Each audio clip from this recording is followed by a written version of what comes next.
not know this, but I'm actually a big collector of vinyl records. It's a really fun hobby to get into, and it's been really emerging in the last several years. So I thought for anyone who's kind of new to this, I would give my top 5 picks of the best records to have in your collection. So the way I'm going to do this is by genre. There are a couple of genres that I really like and I have a lot of records of, so I'm going to give the best examples of records you can get in that specific genre. So let's go. First of all, it may seem old-fashioned, but I am a real classical guy.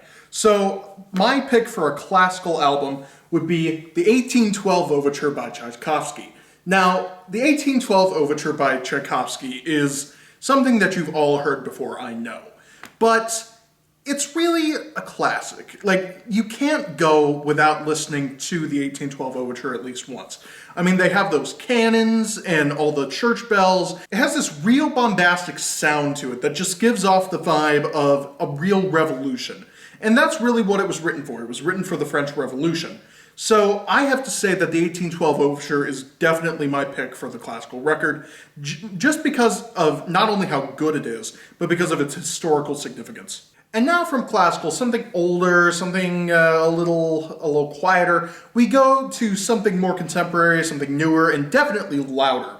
And for my rock album pick, I can't think of anything better to put in your collection than Led Zeppelin 4. I mean, wow. This album is revolutionary in a lot of ways. First of all, Stairway to Heaven, one of the greatest songs ever written.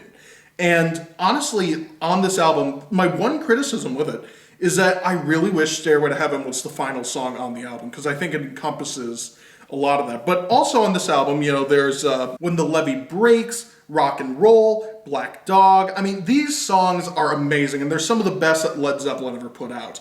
And really, this album is just such an iconic piece of music that it would be crazy not to have it in your collection, especially if you're just starting out. So I would definitely recommend Led Zeppelin 4 for anyone starting out in the record collecting circle. Now we're going to talk about a genre that I don't really like, but a lot of people do. Country. Now, if you want to like country, that's totally fine with me. I am nothing if not tolerant of other people's opinions and views. But, you know, I'm just not really into country. Though, I do have to say that one piece of country music that I really like is Johnny Cash. And this album right here is a bit of an old one, but Johnny Cash, or the best of Johnny Cash, I guess, as you would call this album, is a really great one. It has some of the best songs that he ever, I don't know if he wrote them, but he definitely sang them very well. On here we got Ring of Fire, and we got A Boy Named Sue. That one was actually written by Shel Silverstein. And let's see, we got Folsom Prison Blues. I love that song.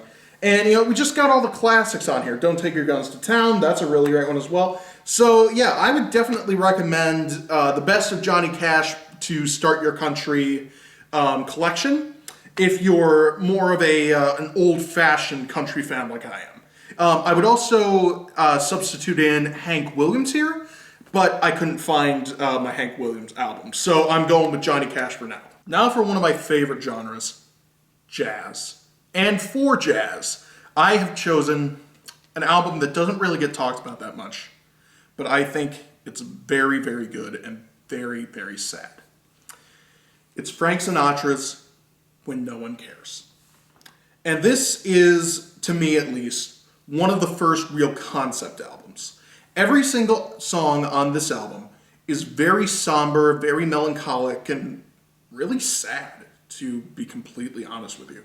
We have classics on here like When No One Cares, A Cottage for Sale, Why Try to Change Me Now, I'll Never Smile Again, and my personal favorite, I Don't Stand a Ghost of a Chance with You. And each of these songs just really tug on your heartstrings. It's almost like he's telling a story.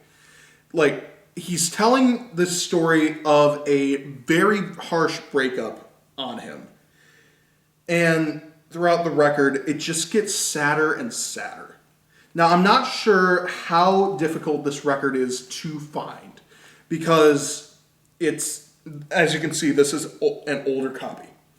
But it's a very sound album, but I think it's a very good album. And if you don't have any jazz records in your collection yet, I would heavily implore you, find this to start your jazz collection because it's very, very good. And finally, we're going to talk about some holiday music. Now, I like to pull this out around every Halloween because it's pretty creepy, you know? The themes of Alfred Hitchcock.